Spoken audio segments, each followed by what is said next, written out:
আজকে কি পরিমাণ গরম পড়ছে মানে বলার বাইরে। 44 ডিগ্রি গরম পড়তেছে, মনে হইতেছে যে আপনার এত গরম মানে বলার বাইরে। বিশেষ করে এখন এই জুন জুলাই আগস্ট মাস কাতারে সবচেয়ে বেশি গরম।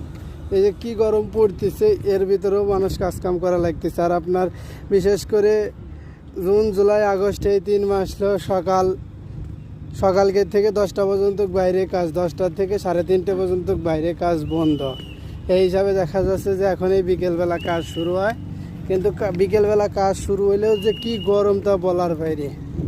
এখন যদিও বিকেল হয়ে গেছে, কিন্তু তারপরও প্রচুর গরম পড়তেছে। লোকজনের এইরকম অবস্থা, পুরো শরীর ভিজে গেছে একবারে গরমে, গাও ঘামিয়ে গেছে। কাজ করেন আর না করেন, আপনার যে বাতাসটা গরম বা কাজ করতেছেন সব দিক দিয়েই গরম, তার ভিতরেও কাজ করতেই আছে। এটাই হচ্ছে বাস্তব।